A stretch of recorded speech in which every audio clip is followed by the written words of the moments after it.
Hey everyone, and welcome to another Sasquatch Theory Bigfoot interview. In this video, I am traveling to Laurie and Lake of the Ozarks in the Show Me state of Missouri. I will be meeting up with Jim, who wanted to show me around his neck of the woods and share his encounters that he had in Missouri and a lot of information that he has come across before and after his eye sightings. Lake of the Ozarks is known as the Magic Dragon because its shape, it looks like a slithering serpent. The lake has many species of fish, including different variations of bass, blue catfish, walleye, and channel catfish, and is estimated to hold 617 billion gallons of water when full. The lake covers a surface area of 54,000 acres, and it was created by the impoundment of the Osage River. The lake was constructed during the Great Depression, providing thousands of jobs and a sense of hope in times of hardship. The lake has more shoreline than the coast of California, believe it or not, and there are many mysteries about the lake, and many lives have been claimed by its treacherous waters. Many people are unaware that there are cryptids, and for many generations people have caught glimpses of the all-elusive Bigfoot that roams its waters and the large surrounding forest. Join me as I follow Jim around his neck of the woods and listen to the interesting information that he was willing to share on the channel.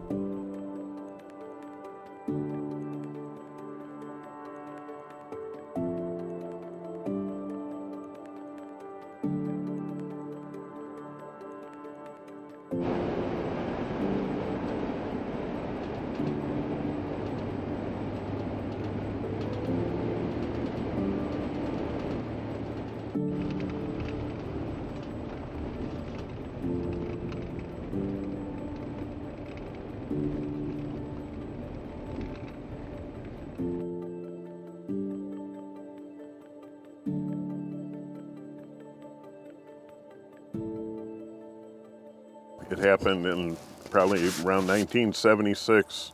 We're 12, 13 years old. My dad came home from deer hunting over in Maryland Heights, Missouri. My uncle had a farm over there, and he bow hunted there every night, drove across the river. We lived in St. Charles, and one night he came home early and said there was somebody in his field over there, and he got scared and came home early.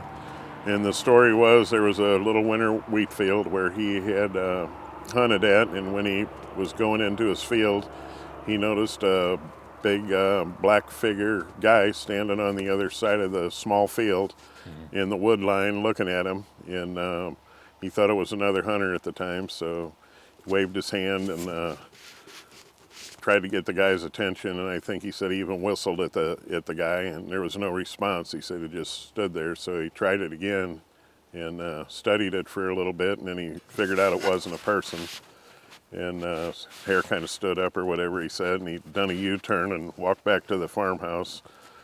And he said as he walked back to the farmhouse, the thing followed him through a dry slough and cracked branches and huffed and puffed, and every time he would stop, he said it would stop, and then he'd start moving again, and he said the thing would move behind him, and scared the shit out of him. So he ended up coming home early that night and told the family, my mom and us 3 kids at the time. I got 3 siblings, but my little sister wasn't born yet. Told us kids all about the guy over in the field, so that was his story on that. And then So he thought it was another hunter. He thought it was another hunter. Yeah. He said there was a fellow over there that used to hunt in a black snowmobile suit occasionally, and he said at first he thought it was him. Yeah. But it wasn't him. Yeah, that's wild. It followed him back home. That's typically what they do, you know. You'll be walking, they'll walk with you, and when you stop, they stop. And, the breaking branches, it sounded like it was a little aggressive. Yeah. What do you think its intentions were following him back? Just trying to get him out of the area? I have no idea. Possibly. Yeah. Well, you hear Just about too the missing intimidating. people. Yeah, it might have. He hunted there every night, so maybe the thing knew he was in there all the time and didn't want its hunting disturbed. Do you think he had other experiences in there and just didn't know it, like wood knocking, things like that? Highly possible. Yeah. Did he ever mention anything else? He did mention it after this stuff started here, and I started telling him some stories and stuff over the phone. I guess 5, 6 years ago, he said I was hunting over at Rick's. My uncle actually sold his farm over there. He passed away, and that farm had got sold So he ended up hunting on the neighbor's property, which is Rick. And he said, I seen something again over there, but he goes, I can't really tell you what it was because I didn't get a good look at it. He said it slid down a slough bank next to the Missouri River, and he said it was on all fours. But he said, I couldn't tell you what it was because I didn't get a good look at it, but it was something black and dark, and it slid on its, slid down the bank is what he said. I don't know if it was on its belly or its back or what, but so I didn't get a good look at it. What's the land like there? Are there springs, caves? There's obviously No, it's river bottoms, Missouri river bottoms, backing right up next to the river. You can walk straight up to the river. And there were Native Americans there, correct? No, not that I'm aware of. It's floodplain stuff. Okay, floodplain. Okay, real flat. Yep, real flat river bottoms with a big thick strip of woods between the bean fields and cornfields. A real big strip of woods between them and the river. But there's still a lot of woods there? Yeah, yep, still a lot of woods, and in the summertime it's overgrown, looks like Cambodia in there. It's just nothing but vines and really thick stuff back in there, and a bunch of dried up sloughs, bulrushes, them green things that grow up with no limbs on them. You ever seen bulrushes? Yeah, they're real thick in there. It's kind of swampy back there in spots, and sloughs with a lot of mosquitoes. It's no man's land, really. There's a lot of deer in there, a lot of deer and turkey. Yeah. Okay. So what's the next encounter experience you had? The next encounter would be directly across the river from where my uncle's farm was, the Missouri River, and that would be in St. Charles County. And I believe it was within maybe a 6-month time frame. It was that winter, probably sooner than that. I think it was that year. Me and a friend had a snow day. It was a snow day in school. Grade school was off. It snowed too much and buses couldn't get around. So we didn't have school that day. And I lived on a road called Junk Station Road, and I lived down towards the end of the road. And I think we were the 4th house from the end of the road, and then it turned into river bottoms, and they call that area Greens Bottoms Road. And my buddy come over. He hiked from the neighborhood up the way and come over with his pellet gun, and wanted to go walk around in the snow and stuff. And I said, well, let's go down to the river, because we could see the river from our house. And it was probably about a 1.5 mile walk or so from the Missouri River. So we took off down Junk Station Road and hit the river bottom fields and crossed the big field, and went down and looked at the river. And when we got to the river, there was a bunch of big giant icebergs, clusters of icebergs. Jake break. It's like they knew that we were filming. Anyway, the icebergs are floating down the river, and they were big enough. I told my friend, I said, let's try to get on one of those things and see if we can stand on it.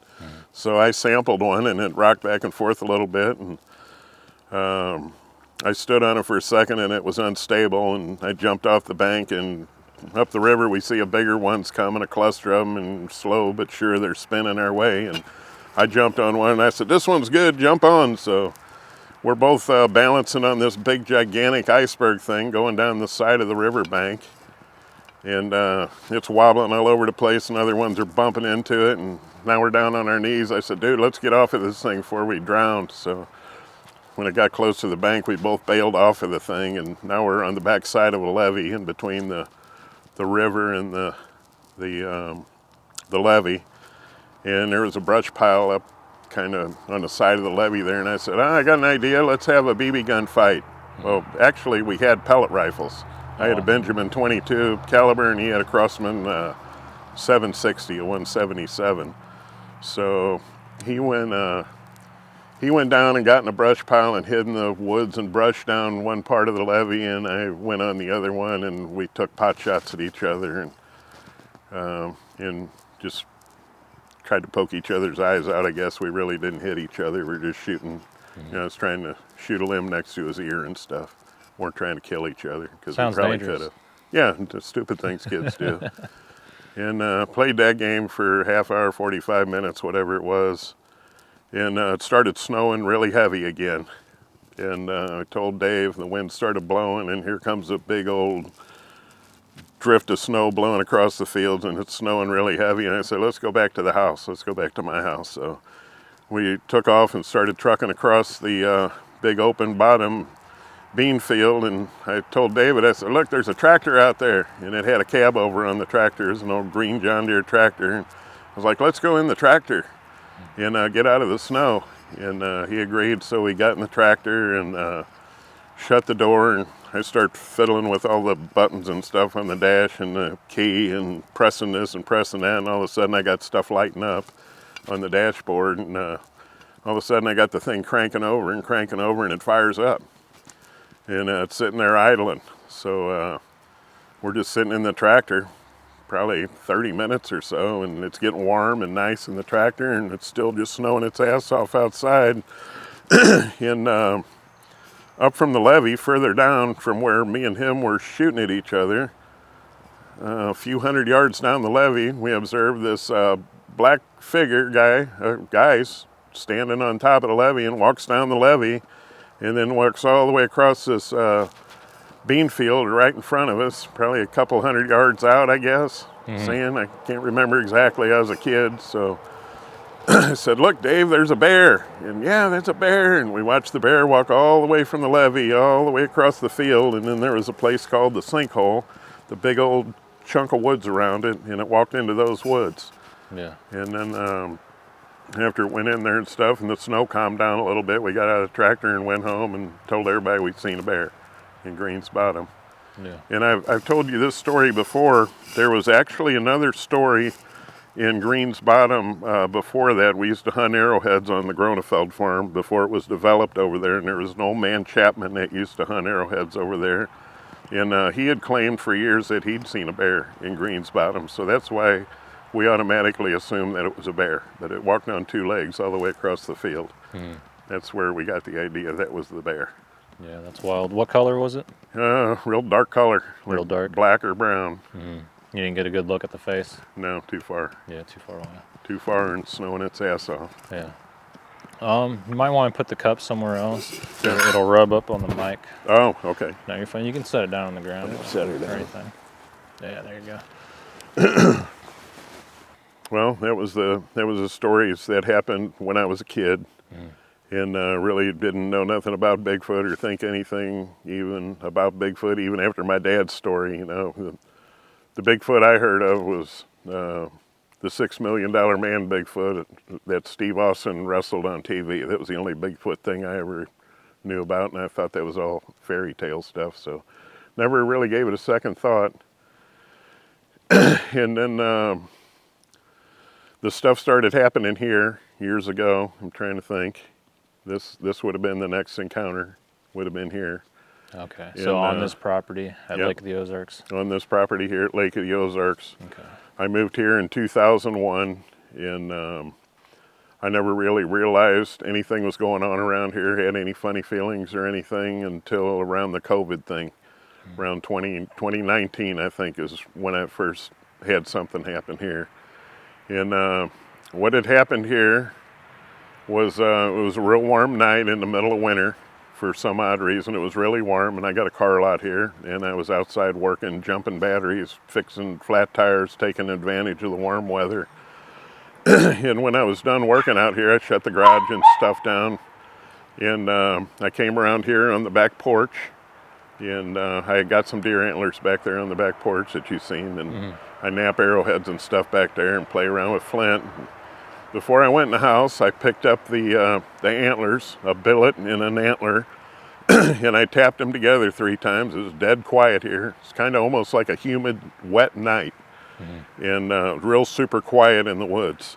And I tapped it 3 times, black, black, black, and immediately within maybe 20 seconds or so, something answered me back with rocks, and it was rocks clacking.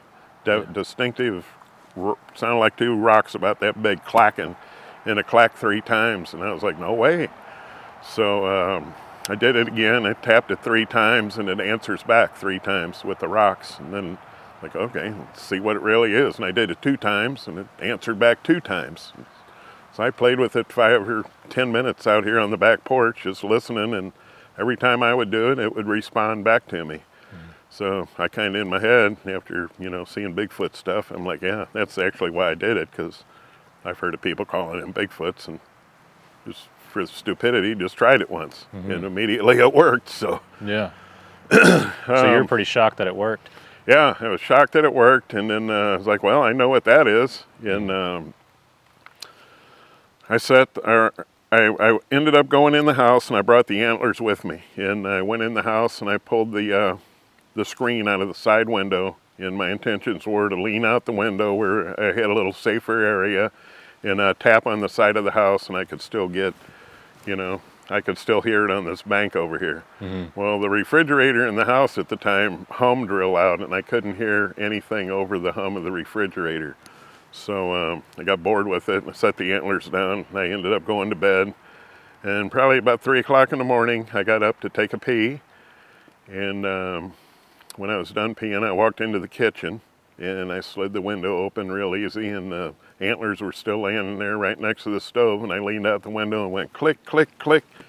And that's when I noticed the thing was sitting just, what do you think that is, 50 feet, 60 feet on a dead log?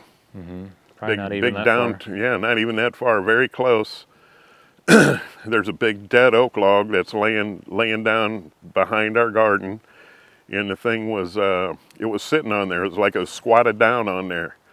And when I went click, click, click, we got a dust to dawn light, lit it up really well, and I've seen the whole body jump off of the log, and it was gray in color. The color of my blue heeler dog's the best way I can describe its color.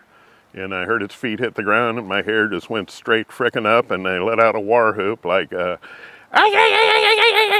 screamed some real loud, crazy thing like that, and woke my wife up, and she immediately flies in the kitchen and flips all the lights on. I'm like, shut the lights off! I'm yelling at her, there's something out here! And then that was the first encounter of the thing that I had here.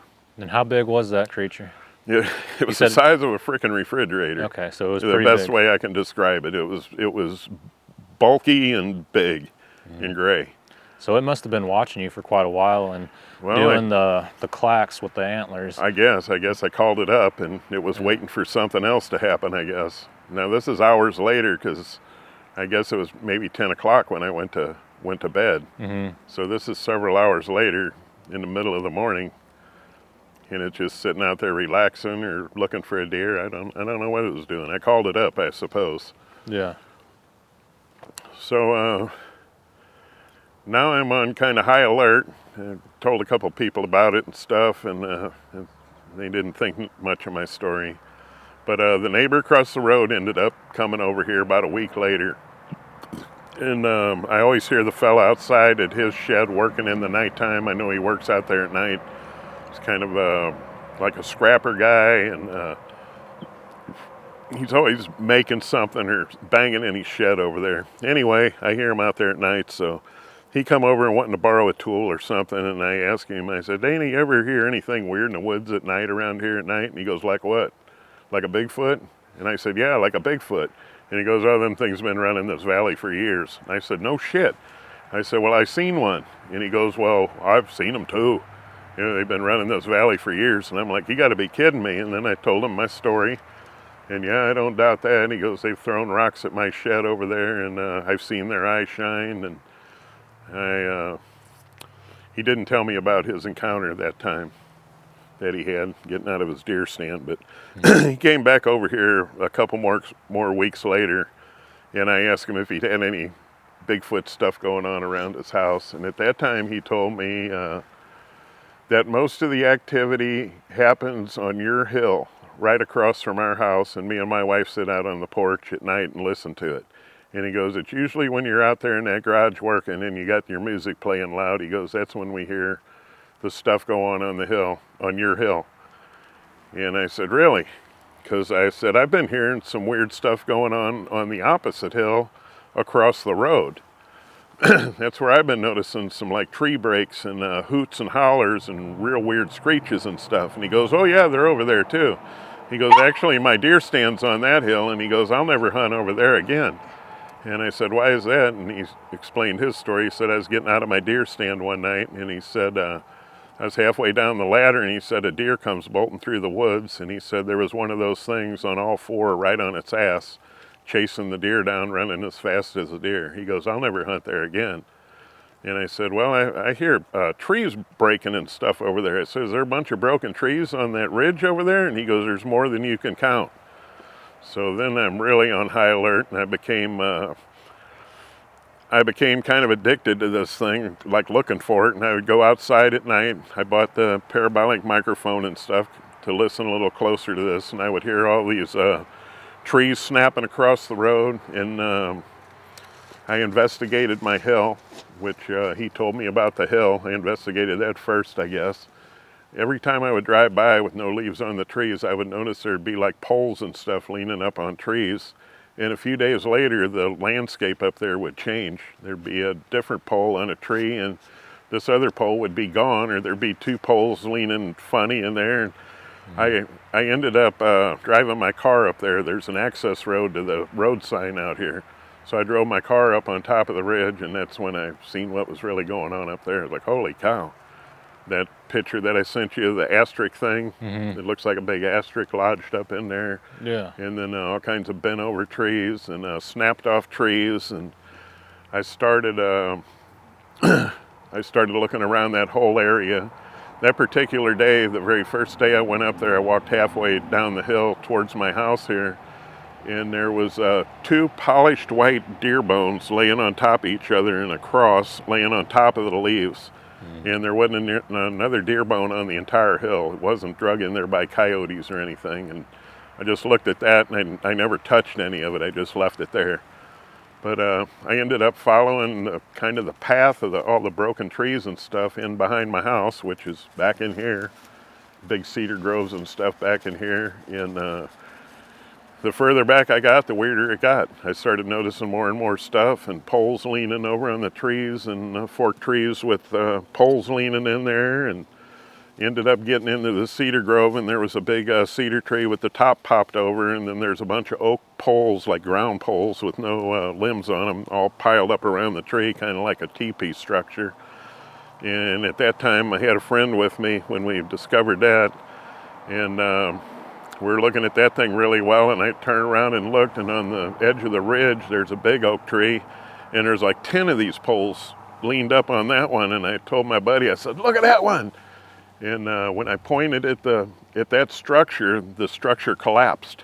The poles all slid off the side of the tree. And then he looked at me and he goes, dude, what are the odds of that happening? And I said, not good. I said, I'm out of here. And Yeah, so that's unusual right there. that's really weird. I don't know if something was cloaking in there, or it was a 1 in a billion shot that they decided to fall over at that particular time, but that was an odd one. And it was odd enough to make me leave. And then, let's see, after that, I started really sitting on my porch a lot at night. I told you I got that parabolic microphone thing, and I would sit out there and just listen to them rip it up every night across the road. It was a nightly occurrence, pretty much count on it every night, and it would always start just right after dark. There's some old like boat sheds over here. There's a place a boat storage place, and they got a bunch of metal shed roofs over these boats. It's all old stuff, and it would always start with metal banging, like the rocks bouncing off of the metal building. Bang, bang, bang. And then you might not hear it for another hour, and then it might be 10 rocks in a row. It always started with the metal. Once the metal started going, then the weird sounds would start, the screeches and the whistles and the clicking. And I think that's those bones I found on the hill over here. I think that's what they were clicking back and forth with, was bones or antlers or something. It's probably how I called them in. They were used to hearing that sound. Yeah. That's what I figure. But at one point over there, I even heard them talking. When I got that microphone thing, I could hear them doing some kind of weird chattering sound. Real squeaky, weird, foreign language stuff. And it sounded more, I heard more big trees breaking over there than anything. And compared to the size of the trees and stuff I find up here, they're probably, what do you call that, an 10 inch round tree? It sounded like trees about that size breaking. It wasn't saplings, it was bigger trees. And you could actually, with the parabolic thing, you could hear the the wood stressing, like right before the wood snaps, it would go wee, wee, and it's like it was pulling on it and pulling on it, getting the wood to squeak, and it would just keep doing it, and finally, boom, pop! It pops real loud. The wood will pop when it breaks, and then a little while later, it'll start working on another tree. You'll hear the wood stressing out right before it pops, and then. What about that junkyard story? The junkyard story, that's another one that happened in down by Ozark, Missouri. What did I tell you the name of that town was? Chadwick. Chadwick, Missouri. My wife's got a friend that lives down in Sparta, which is by Ozark, and we'd occasionally go down there and visit them and stay with them for a night or two, and so they could visit. My wife's from the Philippines, and her friend there was from the Philippines. Well, her husband's a real nice guy, love the guy, but he's got a bad leg. He's got an artificial leg on one of his legs, and he don't get around too well. Well, I noticed that, going down in that area, there's a lot of national forest stuff down there. There's like a Swan Creek and stuff. I looked on my map, and that one time I went down there, and I had my nephew with me. I was like, dude, instead of sit around the house here all day, I said, me and you go out on an adventure. I said, we'll go check out this place called Swan Creek, and you had to go through this town called Chadwick.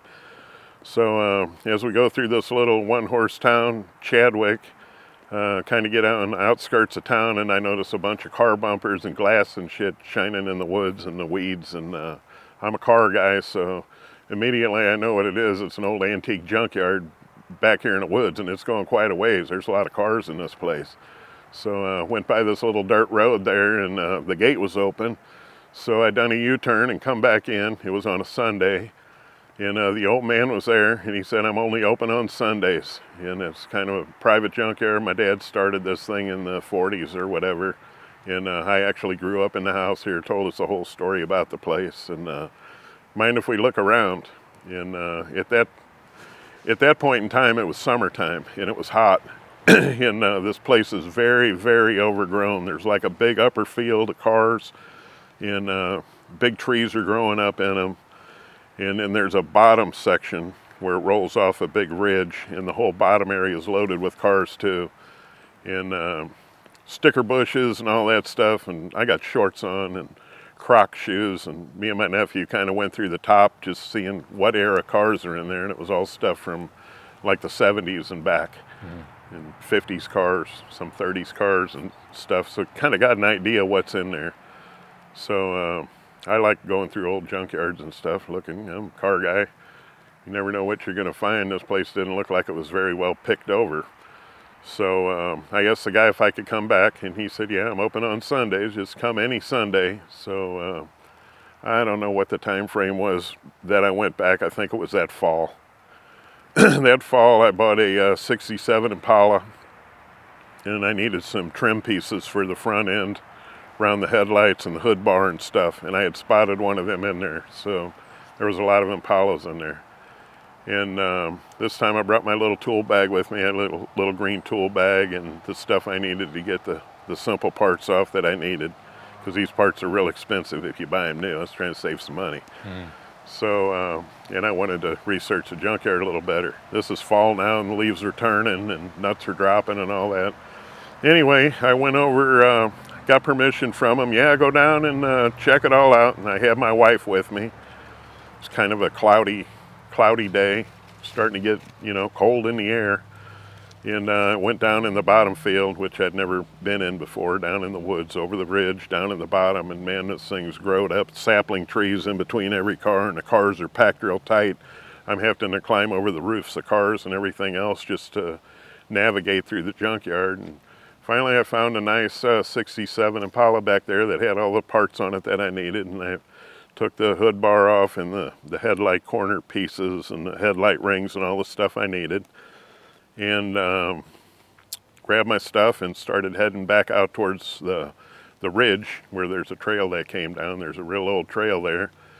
And as I got closer to the ridge and was thinking about going up, I heard something banging on metal. There was an old building kind of on the side of the hill up to my left. and I heard something bang, and I thought it was nuts dropping on a tin roof. Didn't think nothing of it, and the whole time I worked my way over to this spot, I hear this. And when I got to the very edge before it went up the hill, the last row of cars there, I look up on the ridge and I catch a glimpse of somebody, and it's black, and it's like they moved real quick. They moved real quick, and there's still some leaves and stuff on the trees, and I'm ducking and looking and trying to see if somebody's up there, because when I went in, I was the only guy in the place. And so I kind of blew that off, and I set my tools and stuff on a Buick Electra 225, like a 66, 67, big old giant deck lid, and this car was parked right next to a 69 Chevelle. I put all my tools and my parts there. I had found a ditch where it's a big giant ravine, and I swear the cars are stacked in there 40, 50 feet deep, car on top of car on top of car, all the way down this big valley. So I was, I got to go see what's in there. I set all my tools down, and I did the big loop around, went all the way around the bottom of the hill, checked out every car, looking in the piles, seeing what's in there. There's all kinds of cool stuff in there, and come back up the hill and looked at the other side of this pile. And when I get back up to the car where I left my tools are gone, and all my car parts are gone. Yeah. So now I'm scratching my head. Where's all my stuff? Because I've had these tools since I was a kid. So I told the old man when I got up to the top of the hill, "God dang, what took you so long?" And thought you were snake bits, what he said. And I said, "You ain't gonna believe this, but I said, I got my parts," and I said, I set my tools on the deck lid of the car right next to where that old Chevelle is at the bottom of the hill. And I said, I seen that ditch full of cars, so I said, I went and done a loop around the ditch. And I said, when I came back up the hill, I said, all my tools are gone. And there was another old man there, like a late 80s, 90-year-old grandpa standing there, and he looked at that guy and he goes, "Harry Scratch." And I was like, "Harry Scratch? What's Harry Scratch? A ghost or something?" He goes, "Oh, he ain't a ghost. We call him Harry Scratch." And he goes, "Elmer, you know Harry Scratch, don't you?" And the other guy's like, "Huh?" And he's like, "You know Harry Scratch?" And "I don't know the fella." Well, he was apparently the neighbor. The old man was a neighbor. And I bullshitted with them about that. He never did tell me what Harry Scratch was. That's the only thing he called it, was Harry Scratch. So I'm getting in the truck. My wife's been waiting in the truck the whole time, and now it's kind of misty raining, and it's getting nasty. And, "Honey, what took you so long?" And I told her the story, and she said, "Was that you making those Bigfoot calls?" And I said, "No. What are you talking about?"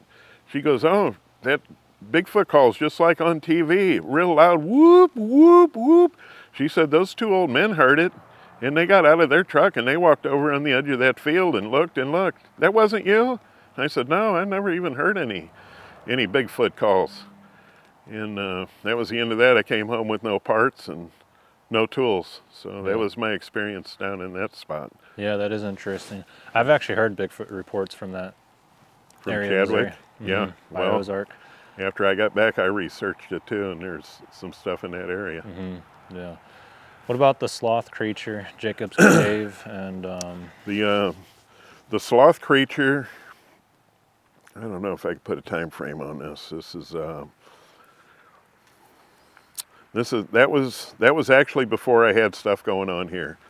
Me and my nephew took one of these canoes here. I got an old Volvo station wagon, put a canoe on the roof, and headed to Lake Niagara for the day. Went fishing up there for the whole day, floated around the canoe, had a bunch of fun. And Lake Niagara was at the end of the Niagara River. There's a dam there, and it creates like a 4-mile long lake, and that's where we were at. Well, on the way out of there, there's two ways to go. I can go on Highway 54 and leave, or I can go in behind Tonka. And we chose to drive out the scenic route through the gravel roads and go in behind Tonka and come out on Highway D, hit 54 by Camdenton. As we were driving along in the dark, just rolling down the road 60 miles an hour, had all our stuff packed up, just cruising home. Standing in the middle of a bridge, I don't know the name of the creek, but there's a pretty good creek that runs in the Lake of the Ozarks, and there's a nice concrete bridge there, you know, an elevated bridge. And standing right in the middle of the frickin' bridge is this thing about 4 foot tall. And I swerved to keep from hitting it. It was right in there, and I actually passed it. I passed it on the left side, and I put the thing on the side where my nephew was. And as we went by it, I could tell its arms were real long and lanky arms, and the hands were down past the knees. And its face looked like its face was bald. It was dark colored, black or dark brown, and its face looked like a sloth. Is the best thing that me and him could put together. I said, what did it look like? It looked like a sloth. We both agreed that it looked like a sloth, the face. And then he had commented on my other video. For years he would deny it, that he didn't see it. He's like, believing in Bigfoot's like believing in the tooth fairy. So, but that night he believed it. But years later he would deny it. That we seen a dog sitting up in the bridge, a dog sitting pretty. I said, Leo, come on, that was not a dog. You know what you seen. But since my last interview with you, I guess he had heard the interview, and now he's agreeing again that he said it looked like a chimpanzee with a sloth face. Yeah, I remember reading that comment on the interview. That was the guy that was somebody with was me. like, I was there with him and I saw it. Yeah. It looked like a chimpanzee. And yeah, he said it was right out his window. yeah, so he's the one that got a good look at the creature. Yeah, well, we both got a really good look at it. Yeah. And do you think it was a Sasquatch or like a sloth? I think it was a baby Sasquatch myself, is Okay. what I think it was. And I don't know why its face looked like that. I don't think they all look the same, but Right. That's kind of weird. Dog's been yapping at something over there. And, yeah, the dog's nuts. yeah, well, I heard like that limb break. I don't know if it just fell or what. I saw him chasing something earlier. It looked like a little dog or something he was chasing. Oh, back there really? in the woods, yeah. Oh, I didn't see that. Yeah. There ain't no other dogs around here that I know of. Oh, okay. What about the creature that somebody saw over here that you chased? Tell me about that story. The one from the off-road park guy? I think so. Whenever you went and chased that creature. Oh, to the- okay. Yeah, that happened right here. Again, my nephew came over here. He's helping me work. We got a car lot here, and he was over here probably, I don't know, 10 in the morning or so. And we met on the corner of my back porch. I heard him pull in, and I walked outside and met him on the corner, and we're talking about whatever I wanted to get help with that day, what we were going to do. And all of a sudden, he's pointing towards the back here, and he goes, "Who's that guy standing in your backyard?"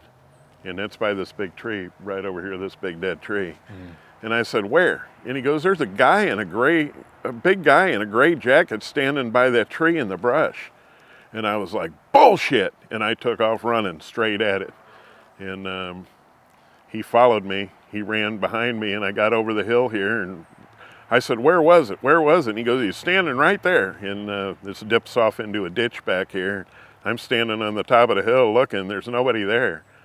And then Leo told me that as I started running, he said the thing just like dissipated in the thin air when I started running towards it.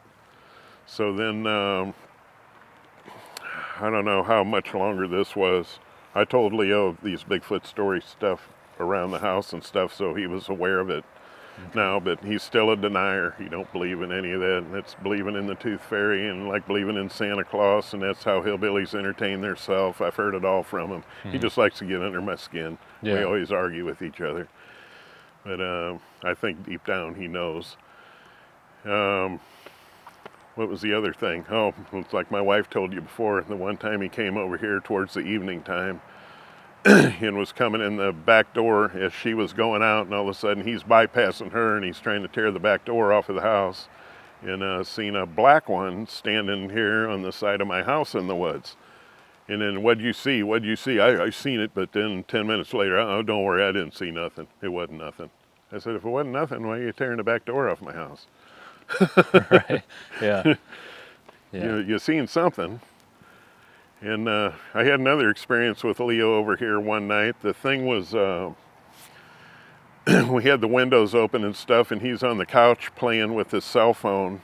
And all of a sudden I can hear this thing in the woods across the road, and it's like an animal that's being tortured. It's just screaming and screaming at the top of its lungs. And I'm like, Leo, that thing's out here. Get up, dude. You can hear it now. You can hear it. Come on.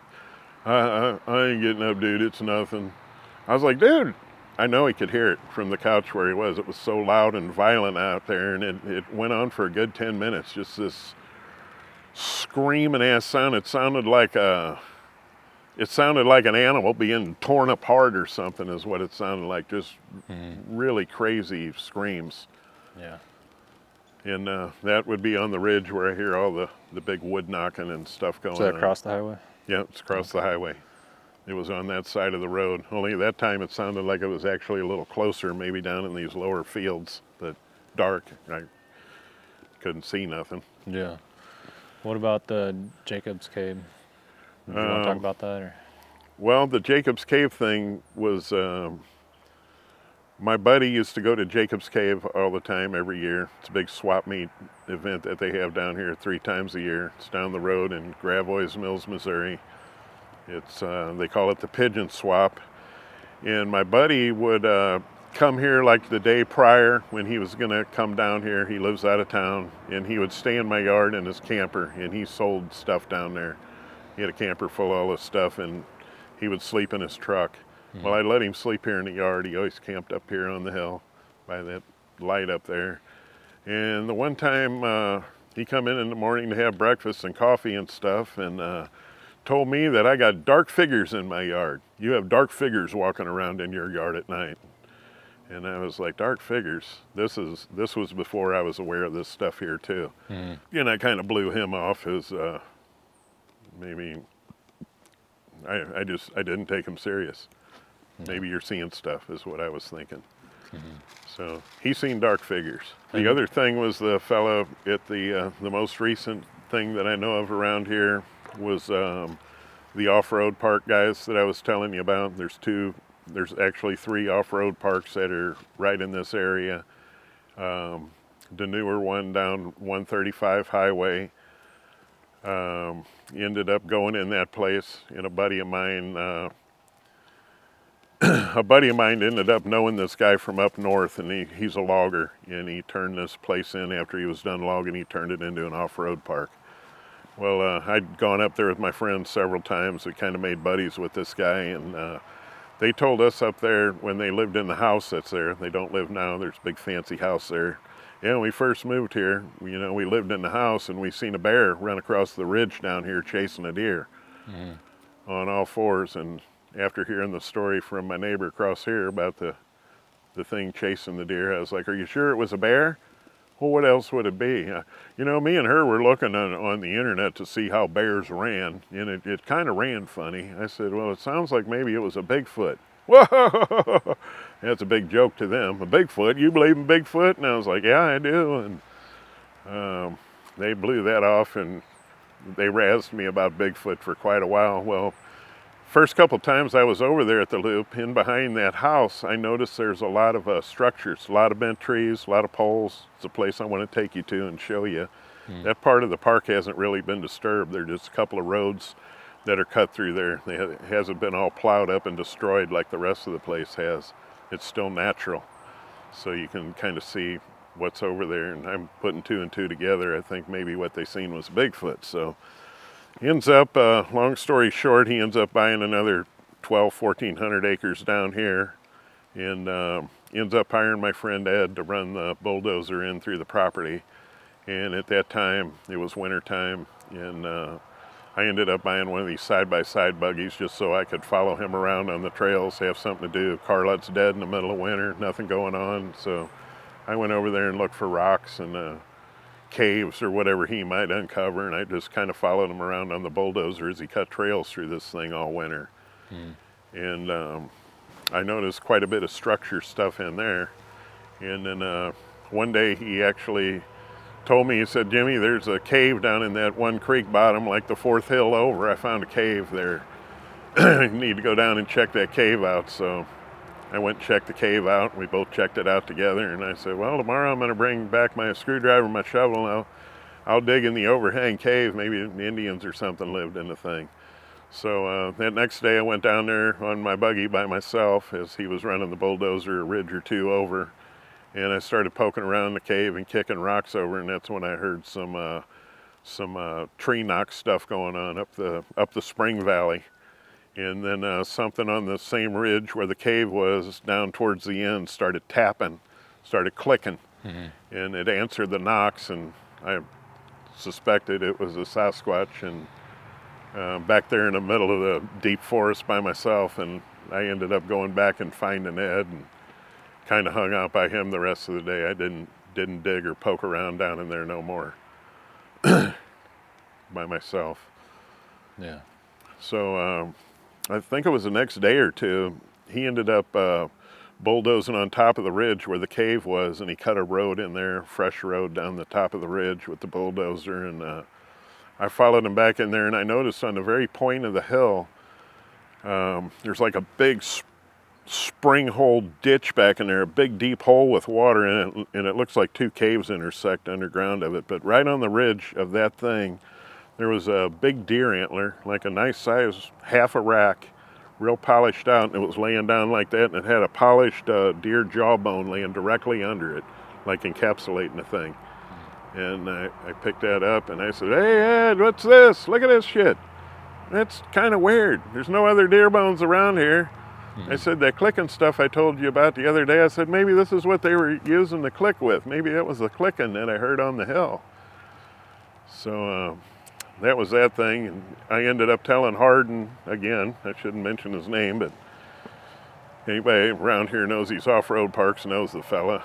I ended up saying something that you got a Bigfoot over here, and me and him took a ride one day up the truck, and I was pointing some stuff out, some logs leaning in trees and arch trees and these bent over trees and stuff, I call them. I say, "Yeah, look at all that stuff. That's Bigfoot stuff." "Are you sure?" "Yeah, that's Bigfoot stuff." And he still didn't really believe me. But at the end of this year, we all went on our last camp out with these jet boats and stuff on the Niagara River. And we're down there at the river, don't get good phone reception or nothing. My buddy Ed's with me, and big group of us Filipinos, and all the girls and stuff are with us. He gets a phone call from Hardin, or a text message, and his phone don't work, so he has to go up on top of the hill, and he's gone for a half an hour and come back down to the campsite, and he said, "Yeah, you ain't gonna believe what that phone call was." And I said, "What?" And he goes, "That was Hardin." And I said, "Yeah, what he want?" And he said, "Hardin asked me if Jimmy's seen Bigfoot lately." And Ed said, "Not that I'm aware of. I don't think he's seen anything lately." And Hardin said, "Well, I seen him. I seen one." And apparently as he was leaving this property of his over here one night, he come across the main big bridge of the creek down there, and the thing was standing in the creek. He said 7-8 foot tall hairy guy just standing in the middle of the creek watching him drive across the bridge. So that was the latest thing around That had here. been a cool sighting. That would have been a cool one. Yeah. And he said, "I thought about turning around and getting a picture of it, but he said I had to meet somebody, so I just kept going." Yeah. Yeah. It's wild. Most people that turn back around, it's gone. Yeah, like the night we turned back around to go find the sloth thing, it took me forever to get turned around, and by the time we got back, I had a big six cell flashlight and was looking all under the bridge and down the sides and up the creek and the woods and everywhere, and no sign of it. Yeah. I keep hearing of people seeing cryptids on bridges. I don't know why. Yeah, Yeah. Maybe it's a easier crossing for them. it might possibly be. Yeah. Or they're just looking for food. You know, now that I'm thinking of it, right over here in my ditch where I hear this stuff over on this ridge, and I've heard this stuff in behind my house, there's 2 underground tunnels where the water runs through this creek. I think that's an easy way for them guys to get from that side to this side without being seen. Yeah. They're like big square tunnels under the highway. Yeah, I think so too. Ought to go over there yeah. sometime and look for footprints in there. Yeah, those big tunnels, I've heard of cryptids being in there too. Yeah. Like the culverts or whatever they call them. That's, Yeah. that thought goes through my mind. Yeah. I always look at them when I pass them. I go, there's a Sasquatch in there. Do you? Yeah. Yeah. Train tracks. Anything's power line possible. strips. Nothing surprises me no more. Yeah, yeah. It was, absolutely. Shoot, what else do we got to talk about? Anything else you want to add? I can think of another encounter that was close to here. I've mentioned some of this to my wife's friends and stuff when they come over here. She's got an older Philippine lady that lives over here off of 135. And I asked her if she believed in Bigfoot or something. Maybe I was watching some of your videos or something I found interesting that day, and I was showing her, and she tells me out of the clear blue, I seen one of those things at my house. I seen that thing right behind my house. Very big, hairy guy. Moves through the woods so fast it looks like it floats. That's what she told me. And then she said, and then I seen it again that same week. I get out of my car at nighttime, going in the house, I turn around, it's standing behind my car, looking at me. She said, I say a prayer in Jesus' name for it to go away, and she said it disappears. I rebuked it in the name of Jesus. And she said, since I'm a little girl, I've always been able to see weird things. And started telling me some more like ghost stories and stuff in the Philippines, stuff she's seen when she was a kid. Yeah. But does it line up with stuff we see here? What's that? The stuff she's seen in the Philippines. Does it line up with she our was activity? talking about more like paranormal ghost type stuff over there. They have like different entities or creatures.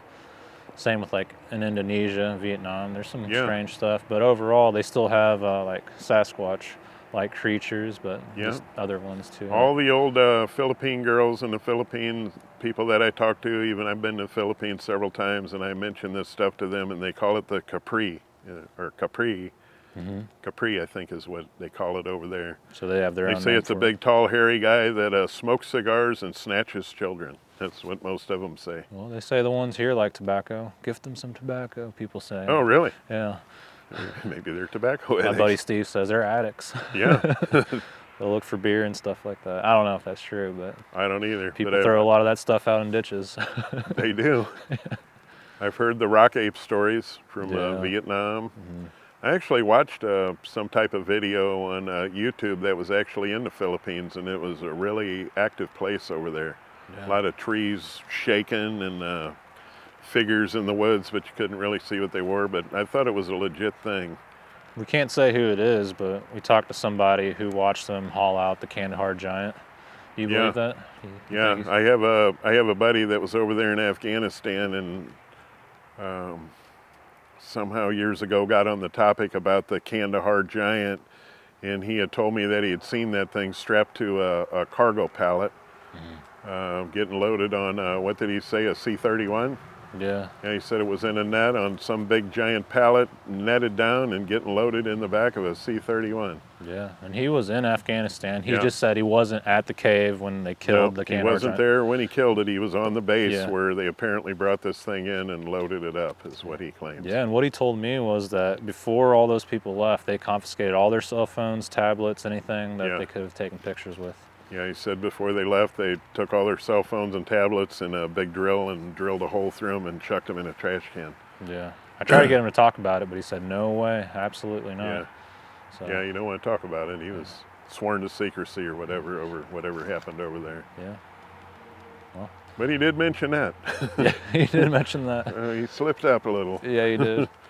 But it's hard to believe that I've talked to somebody who saw it, you know, because you hear all these stories and it's like, what if that guy really was there? I never thought I'd talk to somebody like that. It's a strange connection. What did he say about it? Well, he didn't get to see it, right? Because it was like tarped and he said it was netted down onto a pallet or something. And it was a big giant guy. He said it killed several servicemen before they shot it and killed it. Yeah, that's the story. Come out of a cave with a spear or something and killed some service guys before they opened fire on it and killed it. Yeah. I don't know, that stuff's all over the internet. There's all kinds of stories about it. Yeah. Knock it off. He said, are you done yet? Yeah, needs some attention. I mean, is that all the encounters though? What you've seen? Yeah, as far I'm as sure I you've can heard a lot of right stuff. now, I mean... I know you heard the horse name. The what thing? Like, you described the horse name? Oh, yeah, the horse. I've heard all the strange sounds over here. I've heard the weird whistles, the screeching birds, the fake owl call. Sounds like an owl, but it's off. It ain't right. I've heard that right here a bunch of times. I heard that here one night when me and my wife were out here picking up sticks and something went crashing back here like a giant tree fell over right after that happened, and that was in the daytime. Really? Sounded like it was just like right in here. Like I heard owls can neigh like horses, like a kind of sound, but also there's like the hyena sound. You know what I mean? Like that laugh. So there's. I've never heard the hyena laugh, but I told you the story about the fella across the road, and a bow hunter would go in behind this place across the road in the fall, and that's when this activity was going on, and I would kind of wait for him to leave at night so I could put on my mic and get ready for the action. It was like a nightly deal. It was a big deal. It was like going to the show, man. It was free entertainment out here in the woods. So this guy come around the building in his truck, and he stopped on the side of the building, got out of his truck, walked across in front of the headlights, and he goes, "Yo!" It's like he was yelling at somebody up in the woods over here, and it went off like a horse whinny. It's and then immediately he runs around and gets back in his truck and pulls out of the place, and as the truck passes by my mailbox in the woods that are right behind my mailbox is where it was, then it did it again. It went off like a horse, and there's no horses in the woods. The neighbors don't have horses. The closest horses are a half a mile up the road. Some lady's got some horses in behind her house. Yeah. But I've also heard the cow moo here, and I've heard that's probably one of the most common ones that I've heard right here. Is it sounds like a single cow moo. It just does it once, moo, and then that's it. And 20 minutes later, you might hear it again, and it's always seems like it's in the same spot, the moo. But I have also heard the moo across the road on the ridge during the daytime when I'm out here working on cars. And my nephew here has even heard those. I said, "Dude, listen, there's a cow, but it just does it one time." I said, "There's no cows over there in the woods." I said, "That's that damn Bigfoot." You know, Bigfoot, dude. Then we hear it behind the house later at night. Moo. Dude, there it is again. And heard that several times. Yeah. You had the rock throwing happen at Greg's. Oh yeah, I could tell that story too. Yeah, my buddy Greg's the cabin down there years ago, before I was married, and before Greg actually lived there. His dad lived down there on that farm, and me and him would go down there and meet up and go hunting and fishing, run back roads, and just have fun out in the country. And that one afternoon he called me. He said, "Jimmy, I'm going down to the farm today. You want to meet me down there?" I said, "Yeah, that sounds fine." He goes, "I won't be down there till really late. After I get off work, I gotta do something." So he goes, "You just head down there and go get the keys for the cabin from the old man." And it was cold outside, and he goes, get the heater fired up and turn the hot water heater on and get the pump house activated or whatever. I was supposed to turn everything on. He gave me instructions how to do it. So went and got the keys from the old man and went over there and opened the door and started turning everything on, and got a broom and sweeping all the cobwebs and stuff up that are always in there. Just cleaning the place up in general. And when I was done, I got the old radio working in there that never worked. You've seen that in the corner. I got it fired up somehow. It never worked, but I got it working that night, and I turned it on. When I was all done, there's 2 picnic tables up under the pavilion out there. It's an old German barn, rolled over, round roof, and then it's got an awning on the side of it with kind of a flat roof with 2 picnic tables under there.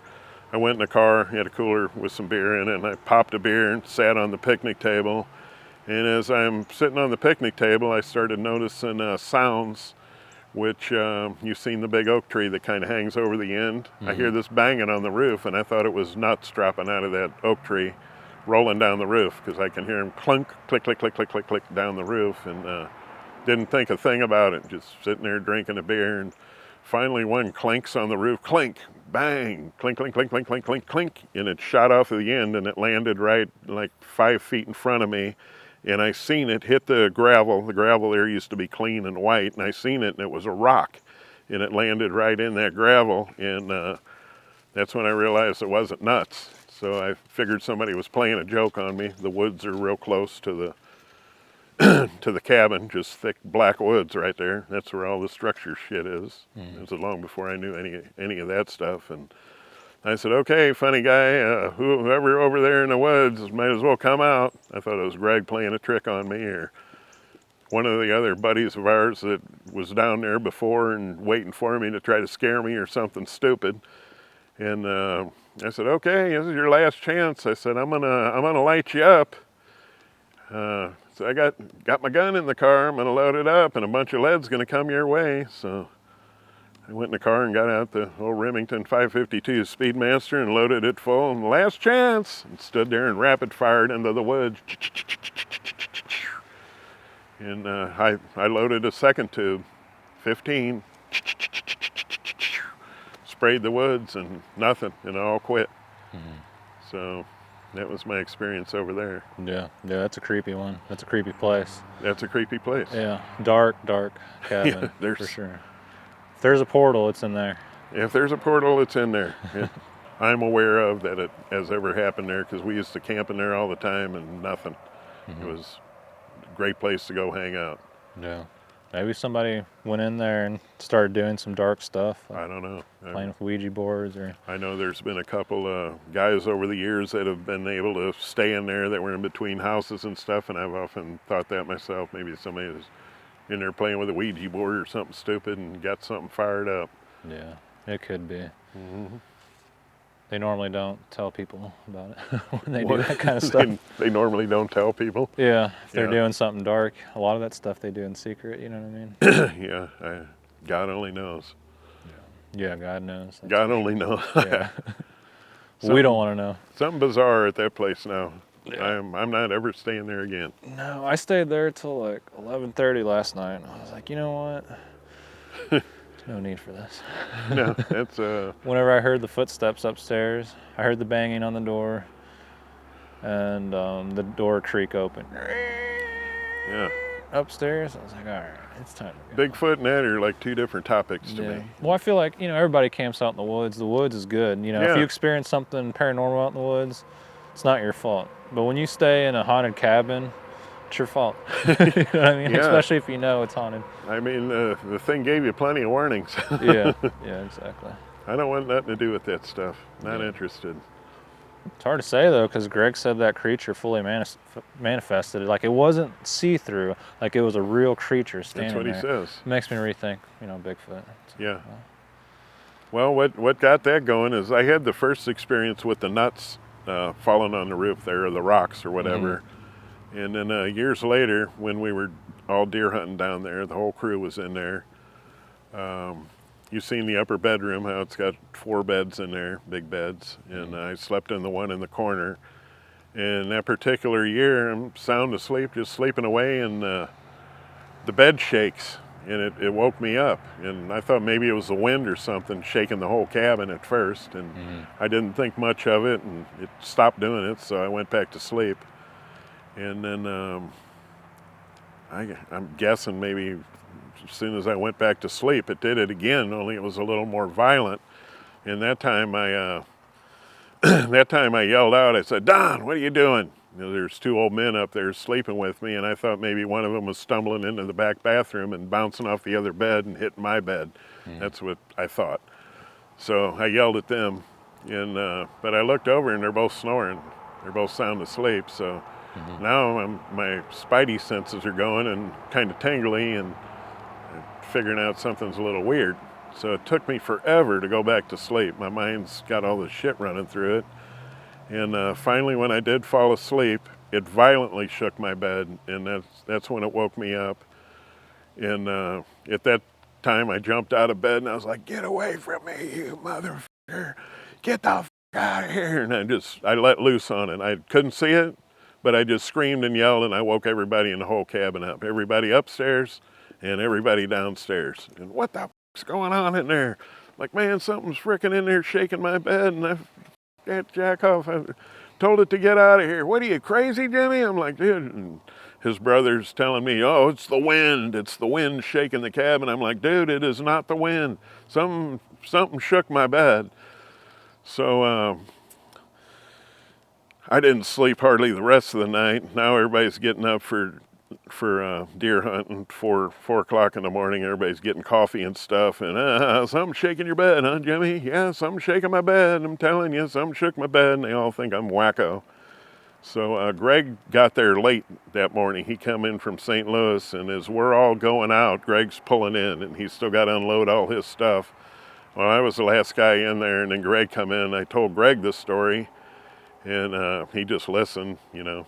I told him the story. Well, apparently when I went out and left, Greg said later that day when we met back at lunch, he said that when he was in there unloading his gun and putting his clothes on, that somebody was upstairs walking around. And he thought there was still somebody in there, and he yelled at him, and nobody up there, so he walked up the steps, and there was nobody there. And I guess that's what you heard last night, was the footsteps walking around in the freak show. Footsteps. Hooved footsteps. Yeah. God only knows. Yeah, even whenever I was outside, and sitting in my chair, listening for Bigfoot, looking up at the stars, I could hear like bottles and stuff around the house, tink, like something was moving stuff around, you know what I mean? Yeah. I'd shine my bright light over there, not a possum, raccoon, nothing. And then inside that camper, I could hear like stuff tapping in there. Yeah. Like, I'm not going in there. Honestly, the camper looked a little bit more spooky than the cabin. Yeah, it was pretty rough, wasn't it? Yeah, it was pretty rough. I used to stay in there a lot, and never nothing like that ever crossed my mind until that stuff happened, and you won't catch me dead in there. You're dark feeling. You're a brave guy. There's like an energy in there. You can feel the weight on your shoulders, on your chest, and like someone squeezing your head kind of feeling. I felt that when we went in there yesterday. It felt like I had a big headband on, and it was squeezing my head, and I actually had to walk out the door, and I told Ed, I said, it feels like somebody's squeezing your head, doesn't it? And yeah. What was your guys' thoughts when I was up there? What was our thoughts sitting around the house? Yeah. I was like, I'll give him an hour. Greg's like, I'll give him 30 minutes. Yeah. He said, Jim, what if something really happens to him up there? What if that thing gets a hold of him and strangles him? Yeah. And I was like, oh, shit. Greg was telling me, he's like, it ain't going to hurt you. Greg was telling me when I was in the house, he's like, it's not going to hurt you. He's like, this thing will just show up. They can't do anything to us. Well, I think they can. Know. I think they can hurt people. I started worrying. I said, man, he's been up there a long time. Maybe you ought to text him and see if he's okay. And I said, if we don't get a response, I said, I'll run up and check on him. Yeah, let me text him. So he texted you, and then you responded and said you heard the steps going on. Oh, he's still alive. And I was like, if he's hearing steps now, wait till it gets later. Wait till shit really starts happening. Yeah. Greg's like, if he sees that thing, I guarantee he's going to be tearing the door off down here. Right. But you stayed up there a lot longer than I thought. The EMF detector was going crazy. I've never seen readings that high, ever. You won't catch me staying in there. I'm done with that place. Yeah. I don't want nothing to do with any of that kind of stuff. The Bigfoot stuff's weird enough, but that stuff that I'm not interested. Me either. That's what I was thinking. It's like, I often thought with all the structures and stuff that are on the hill, if maybe those Bigfoots aren't some kind of gatekeeper for that place or the porthole or whatever entity lives in that thing. I wonder if they're associated. They ward off evil spirits, maybe. I don't know. Maybe. Unless they are an evil spirit, but I don't think so. Maybe some are, some aren't. It's hard to say. Hard to say. Yeah. It's a strange world, and we don't have all the answers. I mean, I might camp in the cabin if I got like one or two other people that know what they're doing. Yeah. But who knows what they're doing? You know what I mean? When it comes to something like that, like what Greg encountered.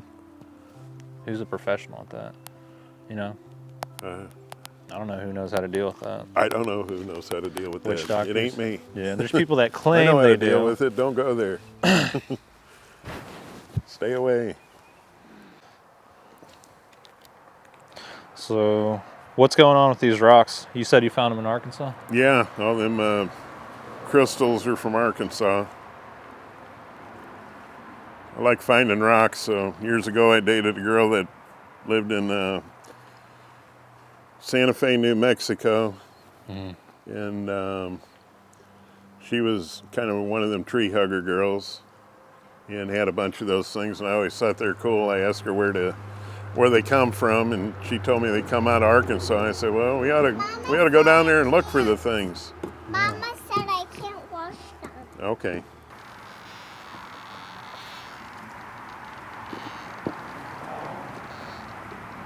What are you trying, the EMF thing? Yeah. They do have some energy to them. Huh. That one looks like an obelisk.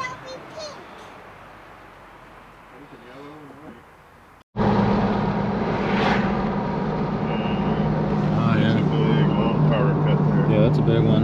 I've been noticing a structure in the corner of these woods up here. I don't know how to go slow other than maybe drive a side by side down here and get a good look at it, because these road ditches are all like public. I think there's a little road or something, if I'm not mistaken. Logging road that went in here. Some husband told me that she had seen one crouching or something on the side of. There's the logging road thing. Or something stuck in a tree. There it is. See that one? Oh, yeah. You see arch trees.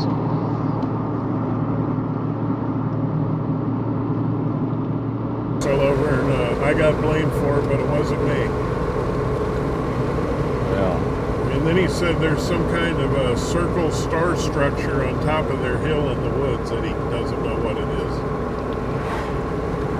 A circle, a stone star structure. This is the actual town of Gravois Mills. My neighbors told me back in the day this was the most happening place on this side of the lake. For Bigfoot? No, for just everything in general. Gravois Mills was a spot. It was more popular than Laurie. That's what the old timers tell me. This was a happening place. Yeah. This is where all the action's at, huh? Not much going here. There's a big spring dumps in back here, Troutstale. Mm-hmm. It rolls into this creek. And I found some peculiar stuff back here on the boat ramp that caught my eye. Some good stuff. Yeah, some structured type stuff. Yeah. And there's I guess this area around here is conservation land. I actually figured out one way to get up on top of the ridges back here, and there's some stuff on top of the ridges.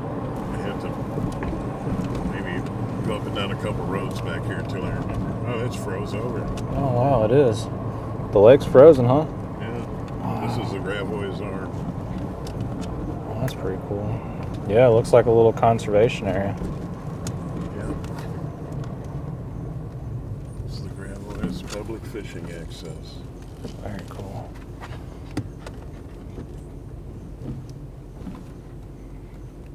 Is he gonna freak out when he sees this little dog over here? No, she kind of gets along with other dogs. No, okay. For some strange reason. Yeah. Yeah, in the summertime, I've seen this thing just packed full of boats and trailers. Oh, Got yeah. a pretty good parking lot. And it gets busy in here in the summer. They're like extra long, so they're for boats and trucks, huh? Yeah, it's where they all park. Somebody had a sighting out here, though? No, this is where I've noticed some structure stuff, and I want to show Okay. you this weird teepee thing up here in the brush. And it's small, but it's, I've known about this for, I guess, 3 years now. Yeah. This is where I taught my wife how to drive, actually. I turned her loose in the car and I said, have fun. I'm going to go walk around in the hills. Don't go into the lake.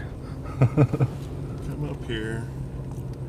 And down a U-turn, I notice probably what you noticed right in front of the car. That bend there? Yeah, boat over tree. Mm-hmm. Yeah, the sun's going to mess you up, ain't it? Yeah, it's hard to see it. Even with the naked eye, okay, I can kind of see it. We can get out if we need to.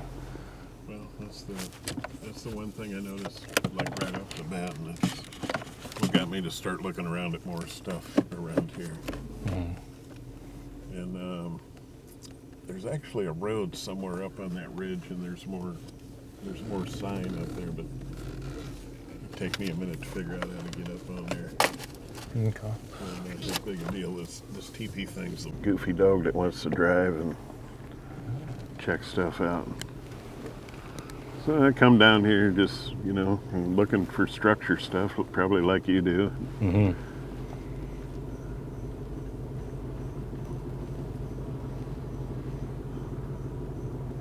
I seen a good TP on the way up to Crocker yesterday. Yeah, you showed me a picture of that. It's badass. Mm-hmm. That was a good find. Okay, there's one in the fork of the tree there. Just a little pole, little. Yeah. See it leaning in there. And so I started looking a little more. I said, oh, there's a hint. Mm. And then There's got to be some good ones with geometry in here, like real symmetrical ones. this tree here, I never could figure out how it broke off at the top and the base landed way over there. And got lodged up like that. That's kind of odd, I thought, but that could be natural. I could blow that off as natural, but this thing down here, there's like a little spring comes up out of this ditch. Oh, yeah. This is always wet in here. I'm just cruising along the side like this, looking up in this stuff, and somewhere right in here. Got a dog blocking my view. Yeah. Dog's like, nope, you're gonna look at me.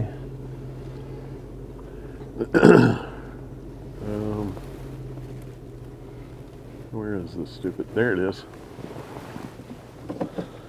And these cedar trees back here, it looks like a teepee back in there. See all them poles leaning up in there? It's hard for me to see in here. They're real small, thin ones, but they're right in there. Okay, I see what you're talking about. Yeah, and I've actually got out of the car here before, and I've walked up there and looked at them, and it's like a bunch of broken off poles, and they're all just leaning on a branch in there. Yeah. And it might be worth getting out and looking at that goofy looking thing. It's definitely something man-made, I think. Or not man-made, but I don't know who in their right mind would make that up there. Right. In the summertime, it's itchy and scratchy down here. Yeah, I was able to see it. I zoomed in right there. Oh, you zoomed in on it and got a picture of it? Yeah. Okay. I've been up close to it, and it's all them small poles are just all leaning on one limb. Are people allowed to hunt here? Like go up there and deer hunt? I'm not really sure. I don't think there's hunting here, but I'm not positive. Yeah. I don't think there is.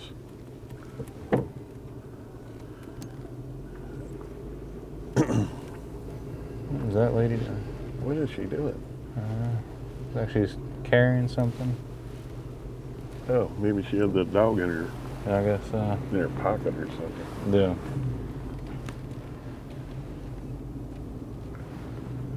Oh, one time I thought I seen something up in here one day. I was heading to Columbia, and at the very end of the cove up there, it gets real shallow and stumpy and stuff. I could have swore I seen a figure on the other side of the lake in that corner moving. Looked like some big guy walking on the other side of the bank. Way out there. Way up there, past that white building. It kind of gets shallow and stumpy, and the Gravois Creek actually runs into the end of that cove. Okay. Wow, I'm surprised the lake's frozen. Yeah, it doesn't freeze all the time. I guess it got cold last night, huh? Well, it was frozen from that super cold weather a couple weeks ago. What are those, geese over there? Yeah, I think them people feed them over there. Always see bags of corn ripped open. Yeah. There's an old log cabin back there, like in the brush. I was at a garage sale up at that house, and the neighbor for the adjoining land was there, and I thought he was the guy that might own that cabin. And I asked him at the garage sale, I said, so, I've heard Bigfoot stories in this area, and he looked at me, he said, yeah, there's some Bigfoot stories. He goes, on my property, he goes, I got the strangest stuff going on. I got these blue orbs that bounce along the top of the hills, a big bright light. And he goes, I've gone up there several times, and he goes, there's nobody up there. But he goes, I see the orbs up there, and it's just like the next hill over from this here place. Okay. Supposedly, these people have had a lot of activity, according to the locals. Could be I don't think this is the bridge where he's seen the creature. The bridge is the further down bridge. I think that's the way he always went out of here. But this creek adjoins that creek. I don't think this is the bridge that he's seen the thing off of. I think it's the bridge that's the furthest one down. Okay. But this is the same creek. And there's some structure stuff up on this particular hill. If we can get up here, I've drove this thing up here before. I metal detected and stuff around this old house. And we come up the hill on the buggy and spotted that thing. Wow, what's that? These people back in the day, being way back in here where they are, they had money because they had electric coming to this place. There's the old chimney and stuff back there, the foundation. Oh, yeah. I can roll down the window for you. There's like a mill back here? No, it wasn't a mill, just a real old house. Yeah, there's the old log in the fork of the tree, two of them over there. There's thick woods in here. Really? We're stuck on nothing? This makes me sketchy. Yeah.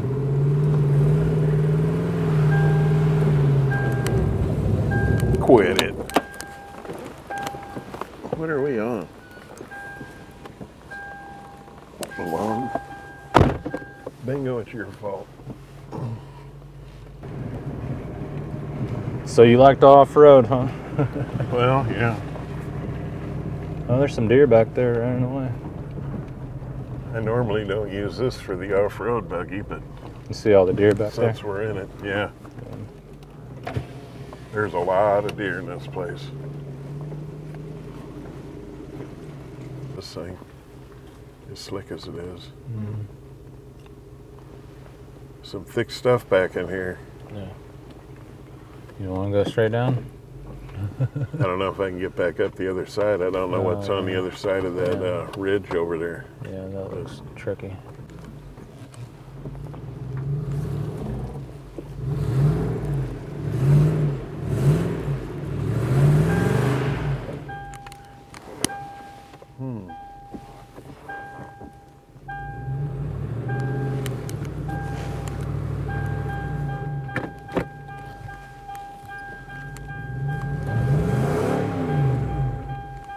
Wow. Now it's like it's not getting any traction, huh? Yeah. It's like we're on a sheet of ice. Probably are on a sheet of ice. That stuff's probably frozen. We're stuck. Giant hill. It's nothing but down on the way back. Down that way. When we try to hit the gas, it just sucks us off the tree. Oh boy. It's gonna get dark soon.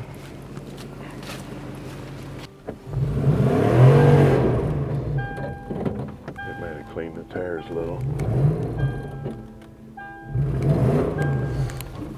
Wow.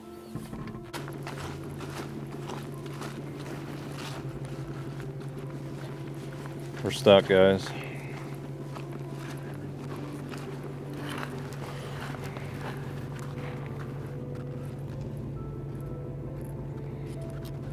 Looks like he might need some new tires, or just looks like there's no tread on them because they're full of mud. Yeah, oh yeah, he's stuck. And it's about to get dark time. We're miles away from home. Dog looks scared. Jim's scared. I'm a little worried. We'll be all right. What do you think, buddy? Huh? It's kind of a soupy mess back here.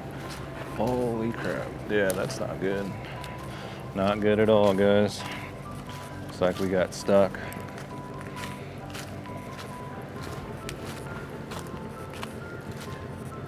Well, you're exactly where we are right now, but I think the only way we got to go now is down. Huh? I said the only place we got to go is down. Yeah, that's what I'm thinking.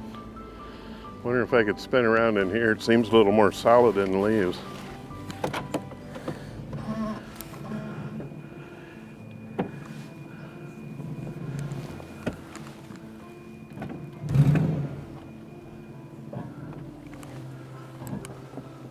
I don't think he's going to be able to back up into there.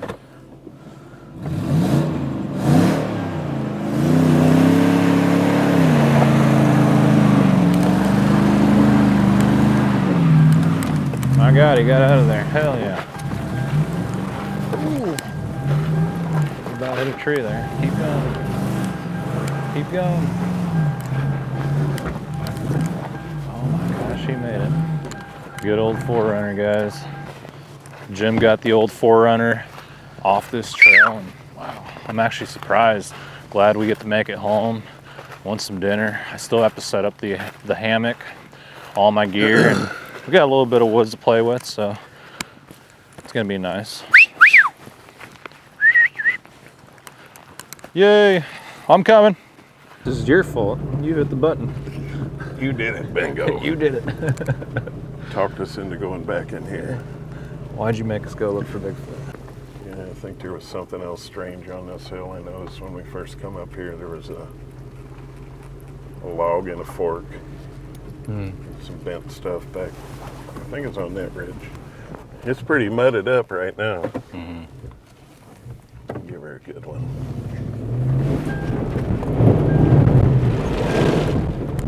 There you go. Yeah, even got some water for the windshield wipers. That mud's gooey though. Yeah, that's some sticky stuff. Slicker than snot. Yeah.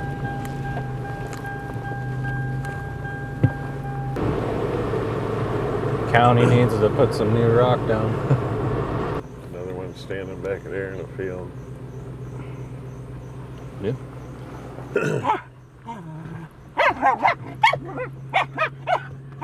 Oh,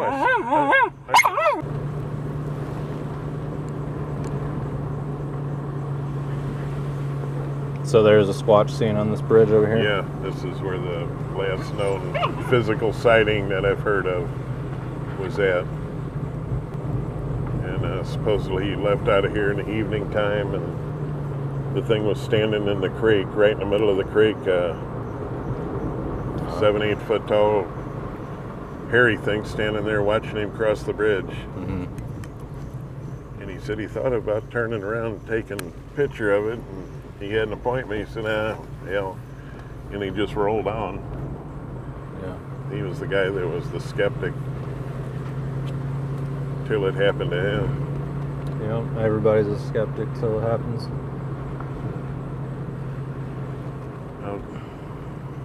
I'll stop up here. Maybe he's down there taking a bath again.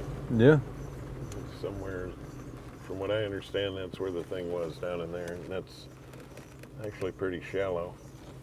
Yeah, looks like a squatchy area. And this right here, this is where this thing enters into the lake, right around the bend there that dumps into the lake.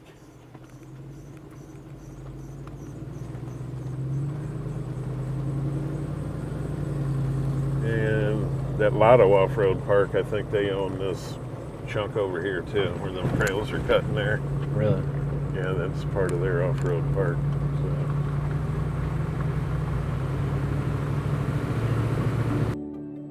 All right, Sasquatch theorists, that's another one logged down in the books, and I really appreciate Jim for his hospitality. It was a good time visiting Jim and listening to all his encounters and experiences.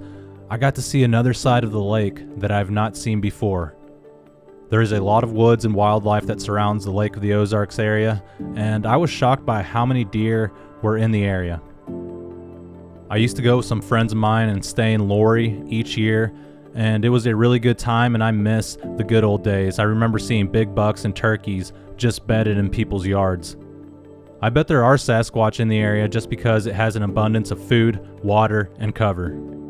Unfortunately, we ran out of time to set up all the gear, and most of my batteries were dead anyways from the night before when I went to visit the haunted cabin. It's okay though, because Jim lives right off of a busy highway, and we wouldn't have gotten good audio, and there was not enough room in his backyard to conduct a Bigfoot investigation. There is certainly enough woods on the neighboring property behind his house, but I don't trespass when I make these films, and that's not what we do here. If you enjoyed this film, please be sure to give it a thumbs up, hit the bell notification, leave a comment, and subscribe. It really helps me out, and we are working towards a lot of goals with this channel. If you have a Bigfoot encounter that you would like to share, please contact me sometime by email or social media. If I don't answer right away, give me some time and I will get back to you as soon as I can. Thank you everyone for watching, and until the next adventure, Be safe, everyone.